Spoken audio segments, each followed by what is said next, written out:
Most students who struggle with grades aren't lazy. They are not even indisciplined. They don't even have how to stop procrastinating problem. Rather, they have a fake productivity problem. They are working 10 hours a day, color coding schedules, filling notebooks, and walking into exam or underprepared. Not because they didn't try, because nobody told them that feeling productive and being effective are completely different things. I am Karishma and I have spent 12 years as an international curriculum facilitator analyzing exactly why high effort students get mediocre results. And in this video, I am going to show you the 3 fake productivity signals that are silently destroying your grades and an exact framework for that. If you study hard and your results don't show it, this video is for you. Now, I want to tell you where this insight came from because it didn't start in a classroom. Before I became a facilitator and an educator, I was appearing for one of the most competitive entrance exams in Asia, competing against over 1 million students. I was the picture of a student productivity. Color-coded schedules, 14-hour study days, perfect notes, perfectly organized. But my results barely moved, not because I wasn't disciplined, but because I was optimizing for the feeling of productivity and not for learning outcomes. I was measuring the wrong things entirely. When I moved into teaching students internationally, I saw exact same trap. Brilliant, driven students grinding through 10 hours a day study schedules, still walking into exams underprepared. This isn't a discipline problem, it's a system problem disguised as one. And it starts with 3 signals your brain has been trained to trust that are actively working against you. Here's the specific trap, and I want you to check yourself against all 3 of these because most students are running at least 2 of them right now. So Dr. James Clear in Atomic Habits makes a finding that completely reframes this. Systems beat goals every time. Yet in education, we keep telling students to set better goals and try harder instead of building better learning systems. Ali Abdaal, one of the most watched productivity creators on YouTube, has made the same observation. But even he acknowledges that more general productivity advice completely misses the academic exam context. Why? Because student productivity is not the same as workplace productivity. Your Cambridge, IB, or any exams are not testing your organization. They are not testing your schedule. They are testing retrieval under pressure. And almost nothing in standard productivity advice is designed for that. This is the gap. And the 3 fake signals that are exactly where students fall into it. 3 signals, check yourself against every single one. So the fake signal 1 is hour study. You track 8-hour study days and feel accomplished, but MIT's research on cognitive performance shows that output drops dramatically after 4 hours without strategic breaks. You are not being productive, you are practicing inefficiency. Logging hours is measuring input, but you are always awarded for your output. These are not the same metric. The second fake signal is perfect organization.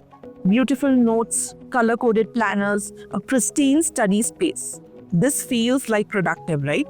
But Dr. Robert Beer research proves that the effort of organizing can substitute for the effort of learning. Perfect presentation becomes productive procrastination. The Cambridge examiner never sees your planner. So your examiner, whether it's Cambridge, IB, AP, they will never see your planner. They see your answer. The third fake signal that is constant motion. Always switching subjects, always doing something, never sitting still. Dr. Cal Newport's research shows that task switching reduces retention by up to 40%, and your brain interprets busyness as progress even when learning consolidation is actually 0. So if you recognize yourself in any of those, you are not lazy. You are measuring the wrong things. And how to become more productive as a student starts with changing what you count. Before I show you the replacement framework, let me show you what this looks like in practice. So Sarah came to me studying 10 hours a day for IGCSE chemistry and physics. Perfect notes, highlighted textbooks, detailed daily schedules, predicted B in both subjects. We didn't add content, we didn't add past papers. We changed exactly 3 things about how she used her study time. 6 weeks later, A in both chemistry and physics without studying more. Instead of studying 6 hours a day, she didn't work less. She stopped working in a way that felt productive but wasn't building memory. She replaced it with a system. And here's the exact 3-part framework. 3 principles. Replace the 3 fake signals with these one by one. So the first principle is measure output and not input. It replaces hours studied. Stop counting hours. Start counting retrievals. For every topic you study, choose one, close everything, test yourself immediately after. How much can you produce on a blank paper? That number is your real productivity metric. Dr. Henry Roediger at Washington University proved that active recall, testing yourself instead of reviewing, is 300% more effective than passive rereading. Passive rereading, same time investment, completely different neurological outcomes. Second principle is build a memory architecture, not a note architecture. It will replace your perfect organization. Your notes are not a product. Your memory is. Build your organization systems around retrieval schedules, not presentation. So based on Ebbinghaus's forgetting curve, review new material after 1 day, then 3 days, and then 1 week. Not reread. Retest. And that is how we have designed our KA Prep science-backed grade improvement system.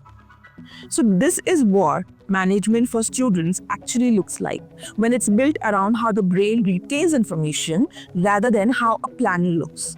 The third principle is depth over motion. It will replace your constant motion. Dr. Cal Newport's research shows that 90 minutes of focused deep work produces more learning consolidation than 4 hours of task switching. For Cambridge, IB, or international students specifically, pick one subject, one topic, work it until you can retrieve it from scratch, and then and only then switch. Interleave across session, not within them. So one mindset shift, this is the fastest way to implement everything I just showed you.